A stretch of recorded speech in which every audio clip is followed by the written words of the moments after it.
আপনাকে যদি জিজ্ঞাসা করা হয় আপনার সন্তানটা কার মতো হয়েছে, নিশ্চয়ই আপনি উত্তরে বলবেন আপনার সন্তান আপনার মতো হয়েছে, অথবা সন্তানের মায়ের মতো হয়েছে, কখনো কখনো সন্তানের দাদা দাদি, চাচা, মামা, নানা নানি এ ধরনের হতে পারে।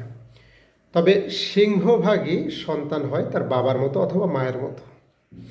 তাহলে আপনার সন্তান যদি আপনার মতনই হয় অথবা সন্তানের মায়ের মতনই হয়, তাহলে আপনার সন্তান কার চরিত্রকে বহন করবে?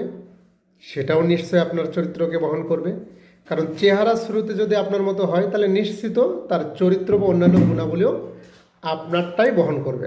তাহলে ধরে নেন আপনি যদি চরিত্রহীন হন, আপনি যদি দুশ্চরিত্রের অধিকারী হন, আপনি যদি চোর, বাটপার, দুর্নীতিবাজ হন, আপনি যদি সমাজের সবচেয়ে কুখ্যাত বদমাইশ হন, তাহলে আপনার সন্তানও নিশ্চিত আল্লাহর অশেষ রহমতে আপনার মতনই হবে।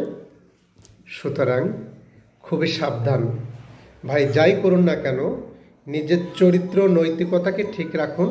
কারণ আপনার চরিত্রই বহন করবে আপনার উত্তরসূরি, আপনার গুণাবলী বহন করবে আপনার পরবর্তী প্রজন্ম।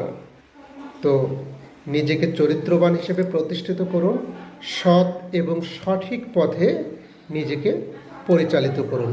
ধন্যবাদ সবাইকে।